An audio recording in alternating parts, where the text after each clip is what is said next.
Too much shirt on.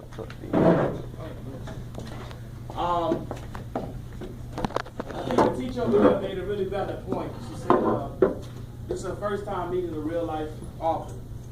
How many of you actually ever met an author before? Raise your hand. Do you remember the author's name? My daddy. Your dad? What was the name of his book he wrote? Oh, it's in French. I don't know. It's in French? And what about you, young lady back there? I don't remember the name. The name of the author? Anybody else met an author before? All right, well, actually, everybody with a raise of hands can say that you've officially met an author. So everybody by the raise of hands, you can say that you've officially met an author. Give yourselves a hand. The guy in front of me is like, okay. Either way, my name is Michael Beckford. I am a traveling author. I travel throughout the state of Florida and other parts of the United States talking about my books and my work. This is my mom, Ms. Robinson, my brother, Matthew. And so y'all give them a round of applause. I'm going to be very brief because I know the attention span amongst kids your age is not long. And so the basic thing is, I'm just kind of going to talk to you all about, just motivate you guys, talk about your dreams and different things like that. I'm going to talk for a few minutes and then I'm going to open it up for discussion. Is that all right with you guys? Yes. And gals? Yeah. Okay, awesome. When it comes down to writing books,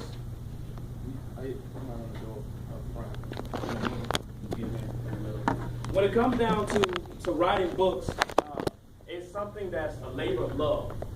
Just like teaching, when you have a teacher in your classroom, you know, they tell you all these particular things that you do in order to be able to succeed in life. So you got to make A's, you got to make the best grades, you got to do the best job. There's a reason for it, because at the end of the day, when you have an end product, whether your end product is making the A on the spelling bee, or your end product is doing successful while you're out there in PE, whatever the case may be, everybody wants to see a winner. Am I right or wrong? Right. So when it took me 2 years to write my book, this book is called Speak Up Poetry. I actually wrote it I published it when I was 18 years old, but I started writing when I was about 14, 15 years of age. And like I said, it took me about 2 or 3 years to write the book. But while I was writing, I was working on perfecting a craft. I wanted to make the best. I want this to be an A+ material. Now, wouldn't you agree that when you look at the cover looks pretty decent at least? Mm-hmm. Yeah, pretty obvious. Okay. The basic thing is, when you put together a project, or when you're in school, you want to put together the best work possible. How do you do that? Well, the basic thing is, I'm going to tell you how I did it, and then you can kind of have your own perception of how you can do it. What I did was, as I wrote out the book, I thought about the different individuals that I wanted to touch. I said, hey, I have a great piece of work. I believe that X amount of people, millions of people, lives can be touched by it. And so I decided to put together an editing team. Any of y'all know anything about editors or the importance of editing? Okay, what do you know? Exactly, they correct your mistakes. Believe me, there's no perfect writer, just like there's no perfect person. You will have mistakes on your first draft. That's just the basic bottom line. Just like when your teacher, they go and they cross lines all throughout your paper, that's because you made mistakes. But a mistake is not where you stop at. A mistake just means that you have to do better on the particular thing that you now have done. So that's why it's called a rough draft. You do your rough draft, and now you get to your second draft, and the mistakes that you once had before are lessened. You get to the third draft, and they get even less than that. Your fourth draft, and you just almost have a perfect paper. Like I said, there'll never be a perfect writer. So even when you think that you found all the mistakes, you'll still at least find one. You'll still at least miss one thing. And that's the thing about life. You know, you don't never want to stop. You want to always continue to produce the perfect person that you can be. And the basic thing is, being that perfect person doesn't mean that you are the perfect person. It just means that you strive to be better than the man or woman that you are today. Now, I say man or woman, although you all are all, what, about 12, 13 years old right now? Younger than that? Around that, older than that? How old? What's the majority age? 15. Okay, great. So, but the basic thing is, reason I say man or woman is because I am planting a seed in your mind to know that in the next 3 to 4 years, every one of you all will be considered legally an adult. And that comes with a lot.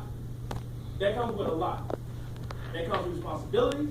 That comes with perfecting your craft. That comes with now harvesting the dreams in which you have solely thought out from the time that you were a little child. How many dreamers do I have in the building? I'm going to pick on a few people, okay?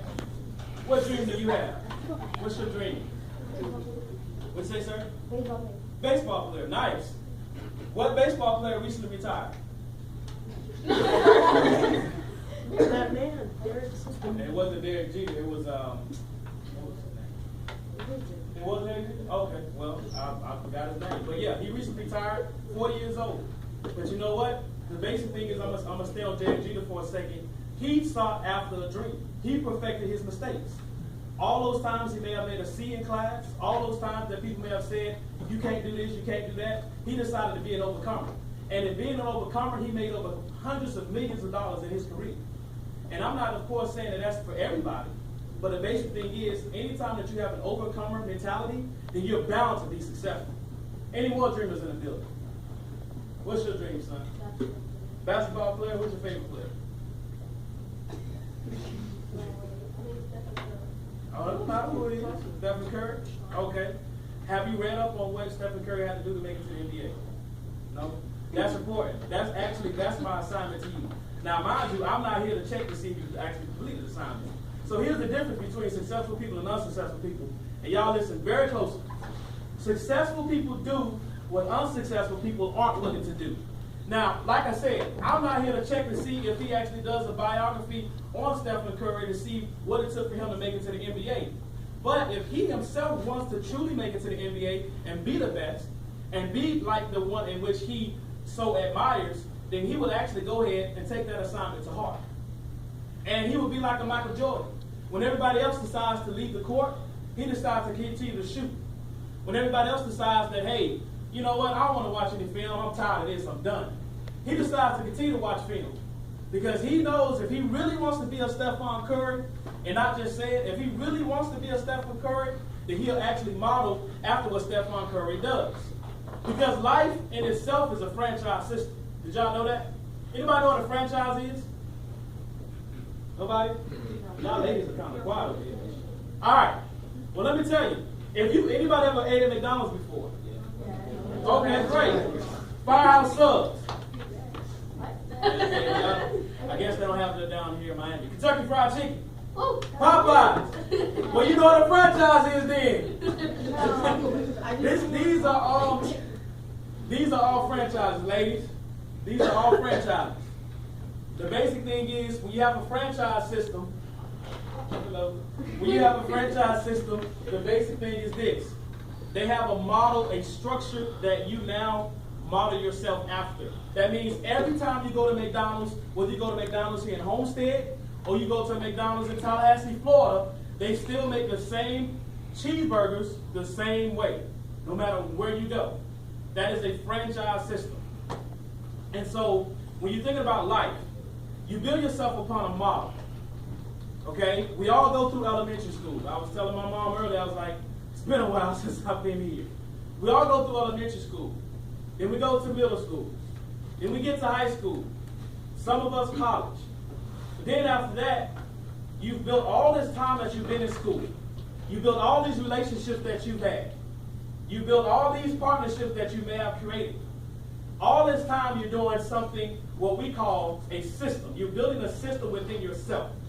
And when you build a solid system within yourself, that now allows you to be able to be the success that I was talking about earlier. The Stephen Curry, the Derek Jeters, the Michael Jordans, the Michael Beckers.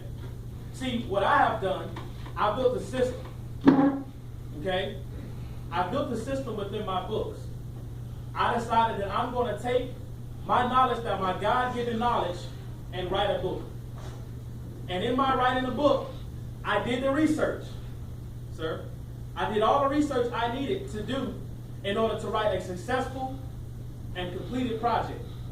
All these books that's in this library, we're surrounded by books, were all done by people like me.